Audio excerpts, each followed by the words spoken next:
my friends, how's it going? It's Ultimus, and we are back to our normal scheduled video releases, and so I figured what better way to do that than with some Warcraft arenas, warrior arenas specifically. This time we're coming up against 2/3 of a god comp, Shadow Priest, Frost Mage. If you look at the Shadow Priest health, you can pretty much tell right off the bat he's in PvE gear.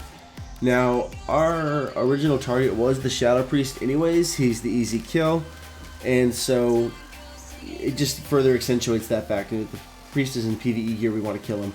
The mage is definitely going to try to peel for him, but that puts the mage in a place where the mage isn't necessarily going to be playing as offensively, but rather defensively. We got that dispersion, and really quickly along with the fade, as you can see, the priest only has silence, leap of faith, and will of forsaken left, and that's not going to be enough to keep him alive because he's going down right here to my hunter's kill shot. Now, I'm switching over into peel mode for sure here because my hunter needs to get away. I don't know why the mage blocked, but that worked out in our defense because it made it a lot easier to kite. Couldn't resist popping that spell reflect there. I should have waited for the deep freeze, but I'm still not too good at timing the deep freezes. So, this match is pretty simple, straight in the bag.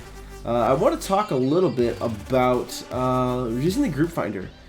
Playing with another hunter that I picked up using the group finder, and I know the group finder can be hit and miss, but I've had a lot of good luck with the group finder. I find as long as I am honest and upfront about the type of partners I'm looking for, and I don't look for people who are necessarily better than me, but I look for people in the same skill level as I am, I tend to have a good success. That Boomy totally botched his opener there. I don't know what was up with that. Our kill target is the Boomy, but he goes down so fast here with all this damage, popping that fear out of that CC there, just trying to capitalize on it, trying to force as many defenses as we can, land that execute heroic leap there, which is always such a satisfying feeling for a warrior. But between the karma and all the other damage the monk is pumping into me, I do end up going down at the end of this fight. I'm not going to lie. I'm not going to try to pretend I don't, especially there because I screwed up my my frames there, which was always unfortunate. But I'm not going to lie to you guys, I'm going to be real. I was feeling pretty rusty these matches. But luckily, again, I picked up a hunter who had a really chill personality but was serious about the game. And those are usually the types of people I like playing with. People that are serious about the game and want to get better and are willing to talk about what went wrong, but aren't going to rage and freak out and quit after a loss. Or freak out because you made a mistake. We are up against another Shadow Priest Frost Mage combo here. Different team though, I do believe, as the Shadow Priest health is a lot lower. So trying to play it out this time, wait a little bit longer. I don't want to sit right next to my hunter because I don't want them to catch both of us. So we're chilling over here apart from each other. We get the flare out there, the frost trip behind me. There's the freeze from the Shadow Priest, or sorry, the mage, into that ring of frost. Somehow I was able to leap over that ring, which was nice. Normally I feel like I can't do that, so I don't know what was up with that, but trying to pump all the damage into the Shadow Priest just like last time. There's the dispersion, which is always a good place to be in because they still take damage and there are pretty much have nothing left after that, and as you can see they just can't do anything about that hunter damage or the warrior damage once you're in execute range, and if you have no defensives left, that's pretty much it. Now my plan of attack is to not attack at all but to run, and it doesn't really work out too well for me, as you can see here. Was able to land that stun on the mage, but he pretty much trinketed it in one way or another, or some form. Which actually, I'm not sure what happened there, because it says he got hit with the DR, but he didn't really stun, so that was unfortunate.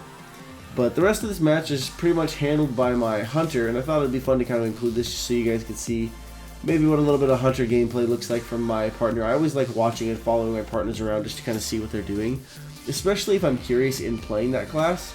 Might give me a decent idea as to how to play it.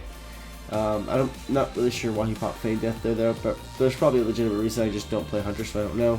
I got caught in that full ring, which lets the mage kite away, but there's really not much you can do against a Beastmaster hunter when his pets are on you, so the mage had to pop block there.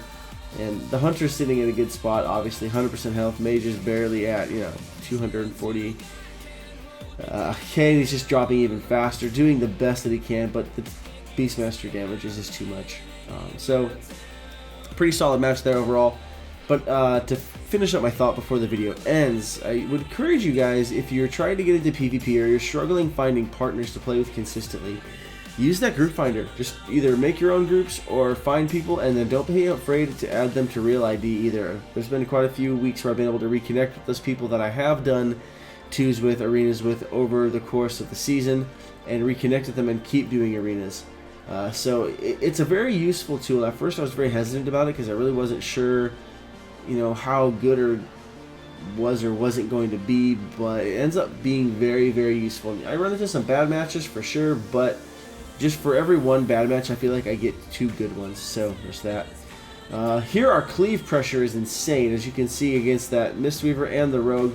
We're just getting them down. I'm taking a lot of damage now, so I'm trying to pump out as much damage as I can before I go down, because I know I don't have a healer in my back pocket, so there's nothing I can really do about it.